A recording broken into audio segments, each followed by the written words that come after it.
One word that I would use to describe 2023 is roller coaster. Change. Eventful. Grateful. Scale. definitely dynamic. It's a year of dynamic change, and I'm here for it. The reason why it was scale for me is I think I always explain to people that people always ask me how Iterative is doing, and my response is always like, we're like a Series A startup where we know what our business is. We think it's working pretty well. We just need to be more aggressive and kind of like do more of it. Incredible. And I'm just grateful to join an amazing team and like work alongside amazing people and also founders in our portfolio. I feel like I learn a lot from them every time I'm talking to our founders and the team. Gosh, the first word that comes to my mind is fast. Nice. That's such a boring word though.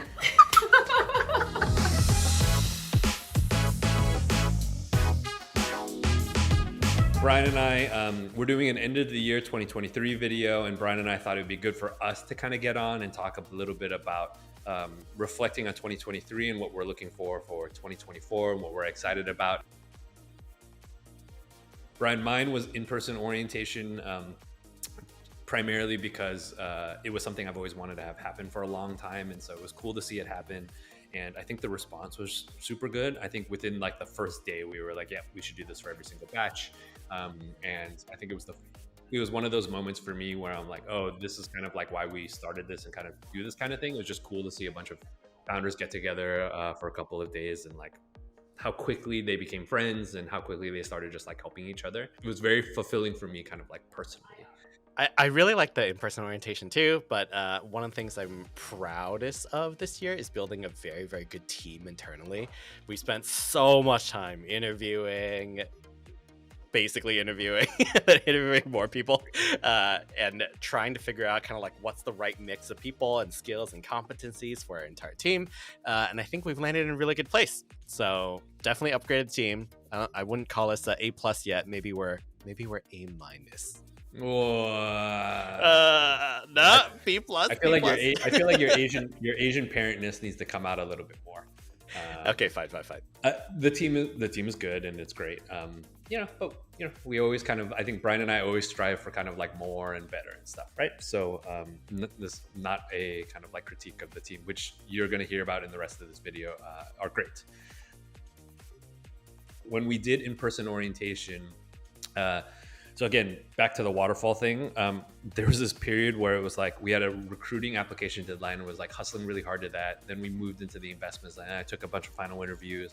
And then we went to this in-person orientation. And then immediately after that, we did OKRs. And I think that that like 4-week, 5-week stretch was brutal. Like it was just like running from one deadline into the other. And I just feel like it kind of just like wore me out.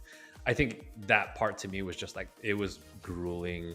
I don't think it needed to be that grueling. Sometimes it's grueling because you kind of don't have a choice. It needs to be. And so you suck it up. But like, fortunately in those moments though, I think they are moments where you can reflect and being like, oh, there's things we can do about this. And so I think we came out of it being like, oh, okay, cool. We have a very clear idea of some improvements we can make. And so kind of a good thing to come out of that. But man, there were some nights there where I was like, I'm so tired. Mine's exactly the same, but maybe I can just add more color. Okay, I definitely don't do sports again, but I feel like in triathlons, you do like one thing after another, right? You like swim, then you go run, and then you'll, I don't know, climb a wall or something. That's exactly what happened, where we had we're very, very, very busy getting kind of like applications and sign up and doing events, all that kind of stuff. And then immediately after the application deadline, we had to go through all of the applications. And at this point, it was just me and Hsu Ken. So literally we were just up all night going through applications, reading everything, and then having like 10 final interviews on the same day, making decisions and rolling into the next day. And so day after day after day doing this. And then I just remember 2 days before the iterative kickoff happened was our last offer, and people hadn't even signed their offer and they bought flights to our kickoff. And then we had to do the kickoff and we had to do OKR. So just a very, very intense period for iterative. Most surprising thing that happened this year at iterative, mine was this was the case for our startups too. I'm always just surprised when people have heard about us before or have used us. So for Iterative's case, I'm surprised that people are like, have come up to me in coffee shops and being like, are you Hsu Ken from Iterative? I'm surprised when people come to interviews and are like, I watch your YouTube videos. I'm surprised when we reach out to companies and they're like, oh, so-and-so said nice things about you guys. And so I think it's a very good surprise, but I'm like, it's funny. I like work so hard to try to make sure those things happen, but I'm surprised every time they like happen. So I think for me, I'm like surprised that people know about us. And that's a very stark contrast to when we started and nobody knew about us. So I think that's my surprise for 2023. Everyone tells me in Final Anyways they've seen my podcast, and I'm like, what do you think? Silence. I So saw clearly, it. It didn't say I liked it. yeah, clearly like Hsu Ken's commentary way more than mine. Mine is slightly different. So I've been surprised at all the fundraisers that our companies have completed at the end of the year. So it's November, December. This is literally the highlight of Brian's life. When Brian wakes up in the morning, checks his Slack, and some founder tells me that they got a term sheet at some valuation. And then I immediately tell everyone else. So a lot of that has happened. They're all mostly unannounced, but very, very cool that it happened at the end of the year when things usually slow down, and it hasn't for us. What are you looking forward to in 2024? I guess my answer could have been kind of a hotter market, but I don't know, honestly. Should have wished it, yes. I mean, I hope that's the case, but Bring back 2021. We're going to take a couple of years to get to 2021.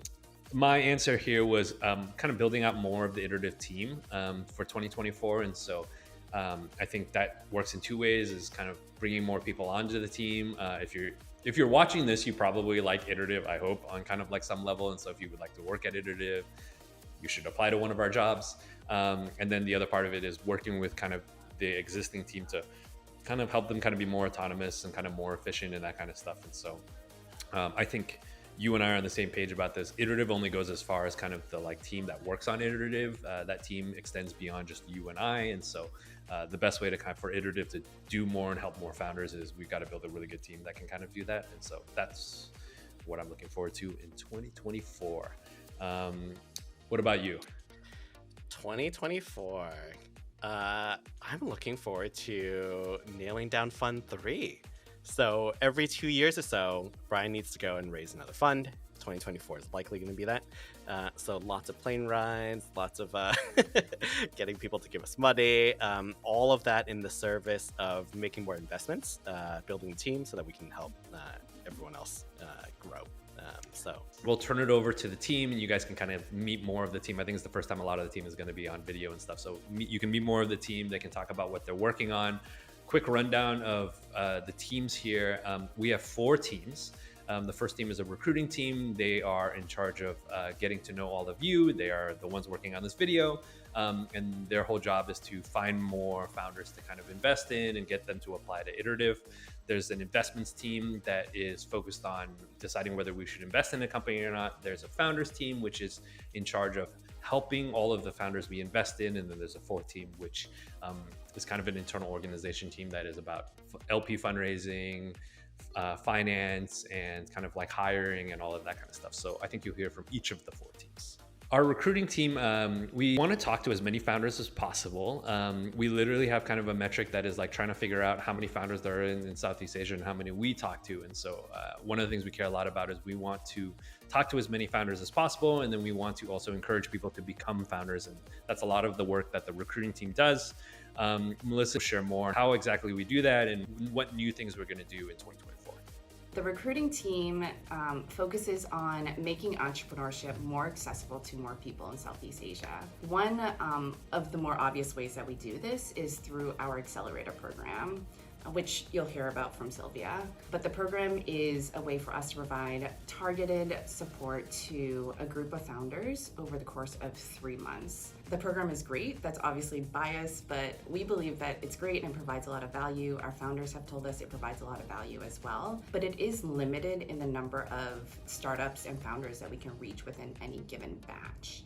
And so because of that, and because we want to make entrepreneurship more accessible to as many people as possible, a large part of what the recruiting team actually focuses on is providing free public events, programs, and initiatives to any founder or anybody who is interested in learning more about startups to be able to join. It's what will allow us to reach more people, and so that's what we do.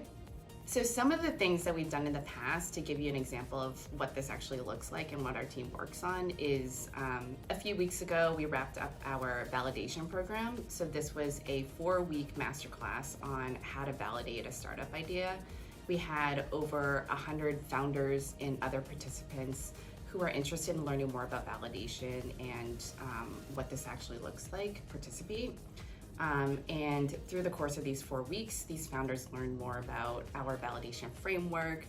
We helped them learn how to actually create and run their own validation experiments, how to analyze the data that comes from those experiments, and then how to iterate on their learnings to be able to run more experiments, build learnings, and continue that cycle until they feel like they've fully validated their idea.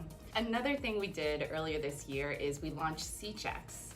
So C-Checks is a platform where founders can submit one application and have their deck be sent to 12 different investors across Southeast Asia. We know that fundraising is tough. We know that it takes a lot of time. And this was one initiative that we launched to try to help expedite the process and get founders in front of many of the top investors in Southeast Asia as quickly as possible. And it's been pretty successful. We've had over 400 founders who've submitted an application, and it's growing. So if you haven't checked it out yet, check out C-Checks. We've also hosted a lot of events this year, both in person and virtual, and we've had over 1,100 people attend these events, which is really great. It's great to be able to have these touch points with founders and people who are interested in learning more about entrepreneurship and startups. During these events, we cover a myriad of different topics, anything from fundraising, which includes things like how to structure your pitch deck, and why we encourage people to structure their pitch deck this way, to like how to grow your startup, how to speak to users, and what to look for when you are speaking to users, and how to gather those insights to help build your startup to become even stronger. So a lot of different events this year, and more to come in 2024. If you are a current founder, if you are thinking about working on a startup, if you are contemplating whether this is the right role for you, or if you're just interested in learning more about entrepreneurships and startups, stay tuned, because we would love to have you join us in 2024. Every applicant goes through a very diligent process with Iterative. I'm going to let Kathy and Mook share more about our investments and an analysis of investments we've made this year. Gavin's also going to share about our deal flow process. Hey, it's been a fruitful year at Iterative for Investments team. We spend a lot of time getting to know founders and learn a lot about what they're working on. In terms of our investment process, we start from reviewing the applications, and we invite some founders to first calls with our investments team or venture partners. Then we invite some companies to final interviews with Hsu Ken or Brian. Lastly, we spend a lot of time discussing in the IC on what companies we want to invest in. In this process, we spent over 300 hours talking to founders in either first call or final interviews. We love doing it and felt like we learned a lot from each other every time. To recap, this year, we have made over 10 million worth of investments across 37 companies in the 2 batches. 27% of these companies are from Singapore, 22% of these companies are from Indonesia, 8% are from Vietnam, and the rest are from the many countries in Southeast Asia like Malaysia, Thailand, Myanmar, Cambodia. We also invest some amount in countries beyond Southeast Asia like Bangladesh, India, Pakistan, Hong Kong. We invested in various industries like fintech, e-commerce, healthcare, SaaS, AI, logistics, B2B commerce, and the list goes on. Awesome. As Mook mentioned, many startups ask us, what does Iterative really look for when we are evaluating a startup for investment? And I think one of the things we try to do at the firm is be really open, because we want to back more startups and we want startup founders to really understand what are those criteria that we look for in our admissions process. So I would break it down to 3 key aspects. The first is the market, the second is the founder, and the third is a bucket that we call evidence. What I mean by market, this is probably one of the most important, if not the most important factor we look at when evaluating a startup. By market, as a venture capitalist, we are looking to back companies which can justify $50 to $100 million in revenue potential within 5 to 10 years. That means that this market needs to be big and have existing revenue pools in the $500 million to $1 billion range, and that we see an opportunity for a new business to capture a significant share of the market, either by offering a really highly differentiated solution or operating in a low competition, low tech-enabled industry, or driving on some major structural changes or shifts like tailwinds in the regulations, in the technology field, or in the customer behavior. So I think understanding whether or not the company is operating in a venture backable market, that's something that we spend a lot of time on understanding when we decide whether or not to back a company. The second is founder. When we look at founder, we think about it in terms of spikes and flags. We believe that the best founders out there really have some spiky qualities that make them stand out against the rest. This means that they are really convincing, they are highly internally motivated by a problem statement, they're really good at doing what they say and executing day over day. They're strategic thinkers and structured, who can actually present a strategy to us that makes sense in the context of their learnings. So these are just some examples of spikes, that's not all of them, but we really want to see founders where in 1 or 2 dimensions, they really stand out on some of these aspects. And the second is flags. All founders also have flaws. Maybe they are not so strong at sales or not so strong at pitching. What we want to see are founders where they have many more spikes than flags, and that they're self-aware about the flags, and we feel like we can work with them in a coachable way to improve on the areas where they can develop further. Lastly, we look at evidence. What we mean by evidence, typically some folks might call this traction, etc. But given that iterative is really early stage, sometimes there is no traction. In many cases, we might be investing at the idea stage or when the founder is just out validating their problem statement and don't have a product live yet. So what we mean by evidence is that we really want to see that the founder has gone out in the market and has gathered proof points that a pain point exists, that many people have the pain point that they're trying to solve, and that their solution is a direct mapping to the pain point that they've observed. This might be traction with a live product or a beta, but this also might come in many other forms and experiments that don't even require a product being fully live. Our acceptance rate is pretty intense, 2.3%, so it is a competitive field out there at Iterative. But we really encourage all founders to apply, and in many cases we've even invested in the second or third time application as we see the founder address some of their weaknesses, be able to gain more validation and more evidence for their problem statement, etc. The top 3 reasons why we might not decide to invest in a company are, number 1, just insufficient validation. The founder has maybe had a couple conversations, done a survey, but we don't feel like they've gotten into the real nitty-gritty of the details and validating the problem statement. Secondly, the market might just not support a venture scale outcome. There are many healthy businesses that can be built that are 10 million in revenue, 20 million in revenue, and we believe that founders can do really well in those businesses, but unfortunately they don't make sense for a venture fund where we're looking for that 50 to 100 million revenue outcome. And thirdly, there might be insufficient differentiation. While the market is large, we're not sure if this particular solution can break out and capture a significant piece of the revenue pool. We started also this year giving personalized feedback for every single company that we even take a first call with, because we believe that founders are iterating and we look forward to them growing further and maybe backing them further along in their journey. Since this is the first time we have a dedicated investment team, we're looking forward to dive in more next year with these 3 goals. First, we're looking to spend a lot more time talking to founders in the admissions process, maybe by 2 to 3 times. Second, we want to deploy more follow-on investments into our portfolio companies. And last but not least, we would love to just spend more time with founders in the ecosystem in general, as well as our fellow investors. With the iterative program, I tend to come into the process a bit later on after founders have already been through a few calls with other members of the team. I help close out the investment and help answer any queries or any issues that arise during that process. Deal execution can be quite confusing, particularly for those founders that have never raised capital before. So I'm here to help you guide you through that process. We start by sharing a term sheet that lays out the key terms of the iterative deal. The term sheet will set out the amount we wish to invest, at what valuation, through what instrument, and with what terms. We typically invest through safe notes. Safe notes are a widely used instrument in early stage investing. They're easy to understand and they're relatively standardized documents. Alongside the safe, we also add a few basic investor rights, such as information rights, which allow us to track the company after we invest. In parallel with the term sheet, we also ask for some basic diligence items. These can include your certificate of incorporation to make sure you exist, your basic governance documents, and some information about your prior investors and your shareholders. Once this is all sorted and we've agreed the term sheet, we'll do some final checks before sending you the final investment legals for signature.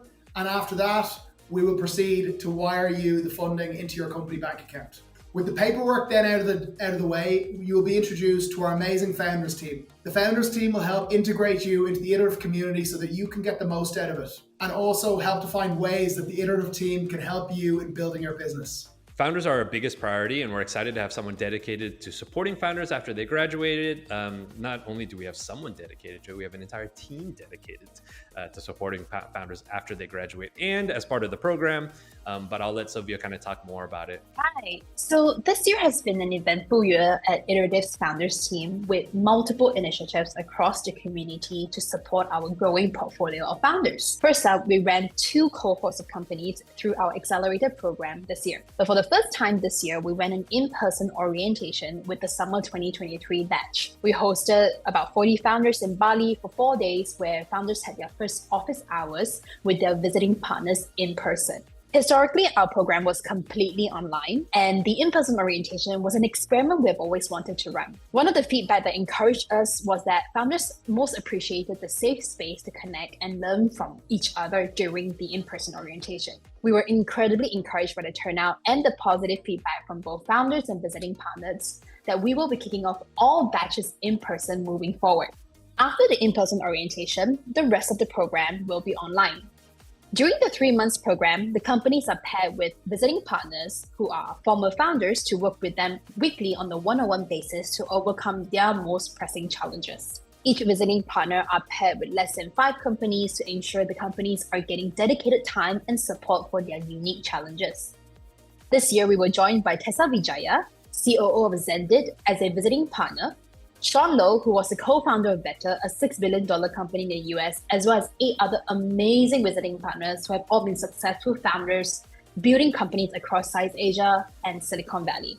One of the things that is incredibly helpful and inspiring for founders is being able to hear the unfiltered inside story from prominent founders that have walked the same path as them.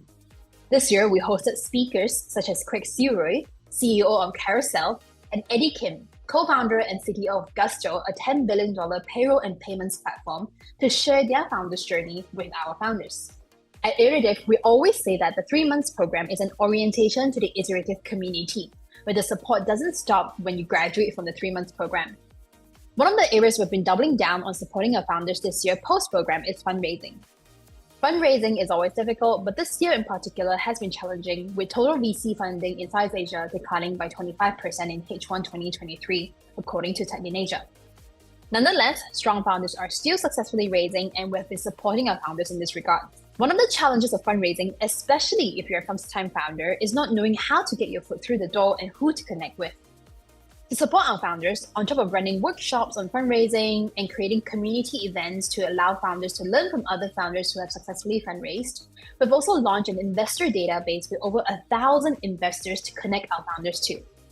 Any founders in our portfolio who need a connection can simply browse through the database, make a request to us via internal help request system, and we'll map it to the warmest contact to introduce the founders. Now, having been founders ourselves, we know that the founder's journey can be lonely, and we've experienced firsthand the power of community where founders can reach out to other founders in the community for help. This year, we've dialed out opportunities for our founders in the community to get together.